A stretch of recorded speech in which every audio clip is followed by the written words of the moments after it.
My 3-year-old daughter lay on the floor, her chest rising in shallow, broken gasps. I pressed my trembling hands against her tiny body, whispering her name, begging her to hold on.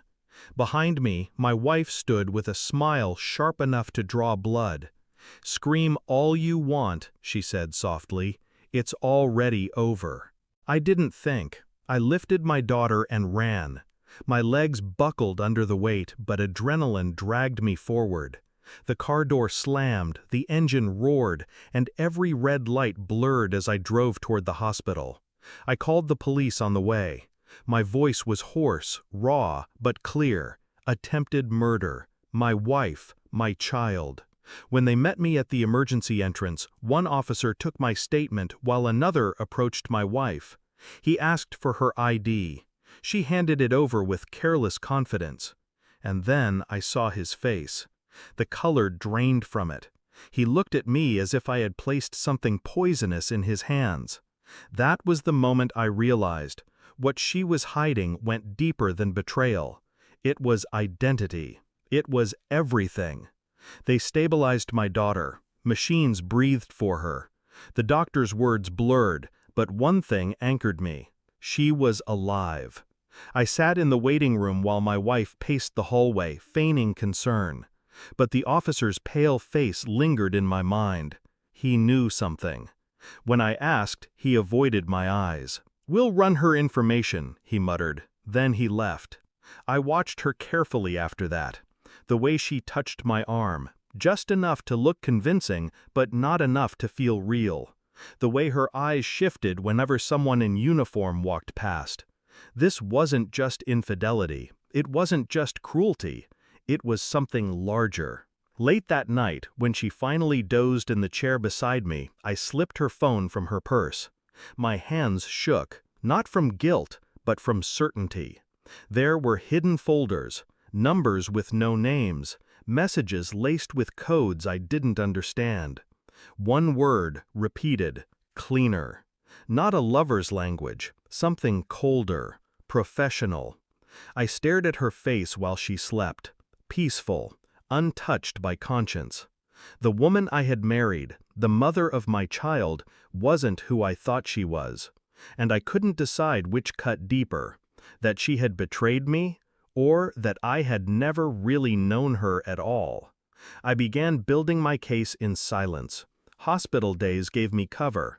She thought I was broken, too consumed by grief to see. She mistook stillness for weakness. At night, when she slept, I dug deeper. I copied her files. I traced the numbers. They led to offshore accounts, unregistered names, false passports. Every layer peeled back revealed another lie. Even her name. Not the one on her driver's license, not the one she gave when we married. Something older, something flagged. The police came quietly. They didn't arrest her yet. They wanted more. They wanted me to keep watching. So I did. I played my role. Dutiful husband, helpless father. Numb, broken, leaning on her for support. But inside, I was steel sharpening against stone. And she never saw it.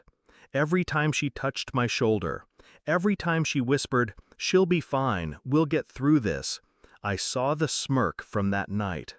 I heard her words, "It's already over." And I smiled back. Because I knew, soon, it would be over. But not for me. The truth came 3 days later. The detective showed me the file, her real identity, a different name, a past soaked in fraud, deception, bodies left in her shadow. She wasn't just a betrayer. She was a ghost who had slipped into my life, worn my trust like a mask, and poisoned everything inside it. They asked me how much I knew. I said, enough. That evening, I set the file on the kitchen table. She walked in, carrying the mask she always wore, ready to play the part again. Until she saw it. Her face shattered. Her body went rigid. Her lips parted, then closed again. Finally, she whispered, "Where did you get this?" I didn't answer. Silence. The same silence I'd carried since the night my daughter fell to the floor. Her eyes filled with something I'd never seen before. Not love, not guilt, but fear. And I sat there, calm, steady, watching her drown in the truth she could no longer bury. The police arrived just after midnight. I didn't shout, I didn't accuse. I simply opened the door and stepped aside. She screamed when they cuffed her. She begged. She spat my name like a curse. But her words fell flat against the silence I wrapped myself in.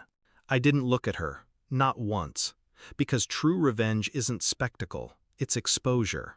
Her mask was gone, her name stripped, her lies stacked neatly in files, folders, evidence bags. And all I had to do was watch as everything she built collapsed under its own weight. I sat by my daughter's bed the next morning. Machines hummed. Her chest rose and fell, fragile but alive. I held her small hand and felt nothing but clarity. The woman I loved never existed. She had been a fabrication, an invention designed to consume, to destroy, to erase. But she failed, because in the end, I wasn't erased, she was.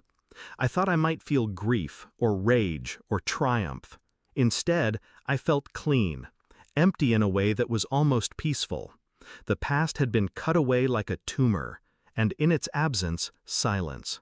The kind of silence that feels like freedom. Thanks for watching. Don't forget to like, share, and comment.